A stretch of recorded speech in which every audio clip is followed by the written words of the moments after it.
Hi everyone, welcome to North Star Knife Reviews.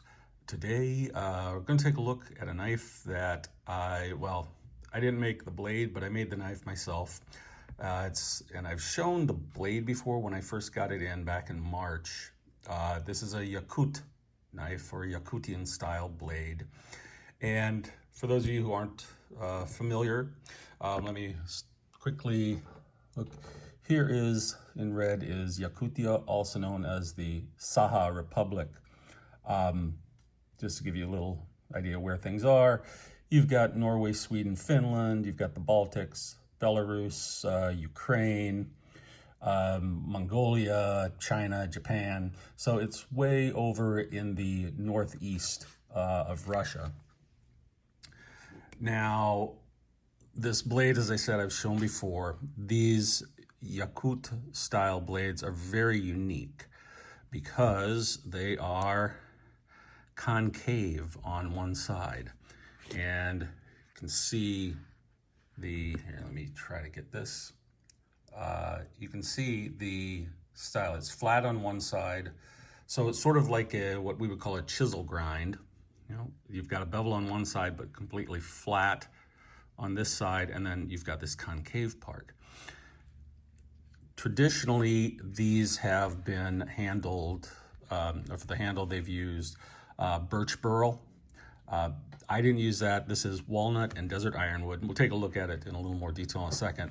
I've been messing around with making my own knives for the last maybe 6 months, and really happy with how this one turned out. I think this is one of the best ones I've done.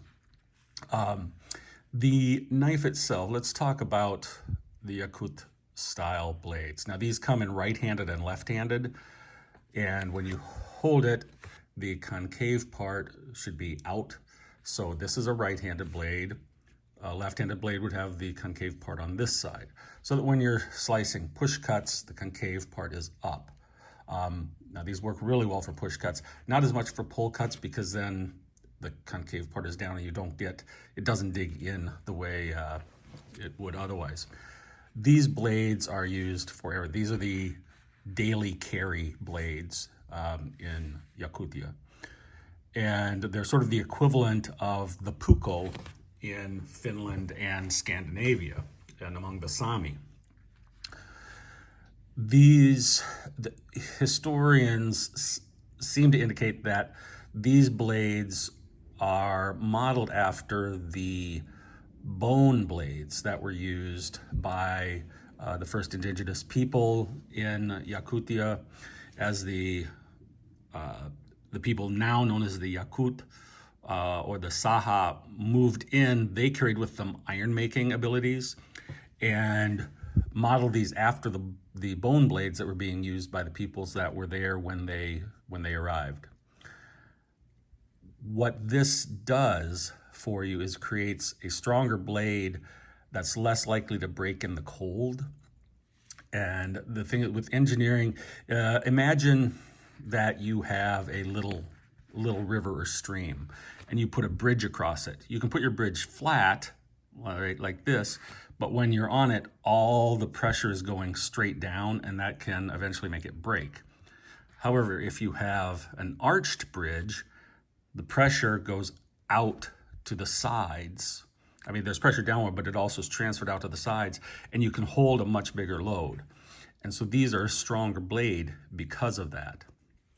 They also are very sharp because you only have the one side coming off. And so the angle on this, you know, even though this is a fairly obtuse angle coming off here, the fact that it's flat on the other side makes the overall angle relatively acute. And these are all forged. You don't make these by stamping. These all have to be forged and hammered in to make the concave part.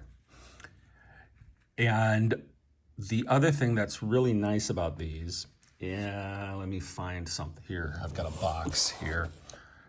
The other thing that's really nice about these is that for sharpening, you don't have to find an angle.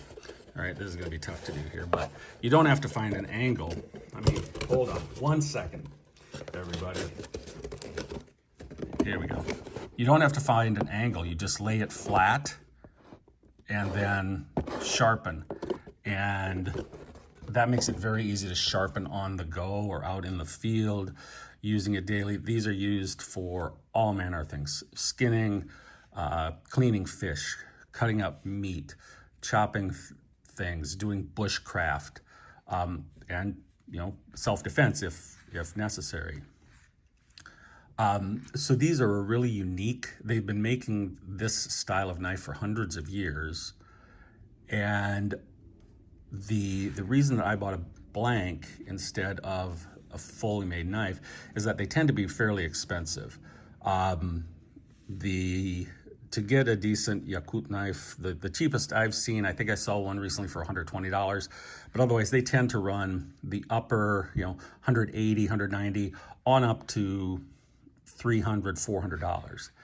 The blade blanks you can get for, I think I paid about $40 for this.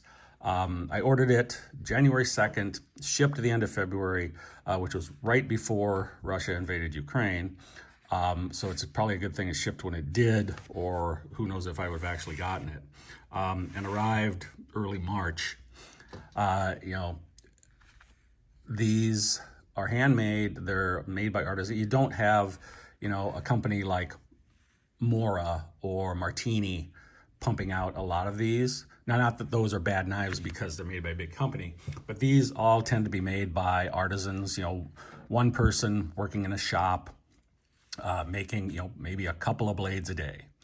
And that makes them expensive, but it also makes them kind of cool. Now, as I said, I handled this with walnut and desert ironwood.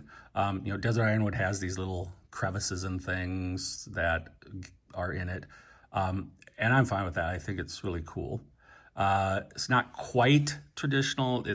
Mine is an oval, and traditionally they're more egg-shaped, a little narrower at the bottom, but this is close enough for me. I was very happy with how this turned out. The ironwood is really dense and tough to work with, quite honestly. But I'm very happy with how it turned out. Thought I would share it with you guys and let you see it.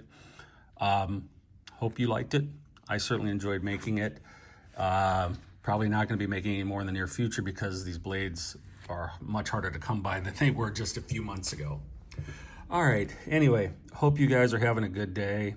Thanks very much for watching. I appreciate it. You guys take it easy, and I will catch you next time.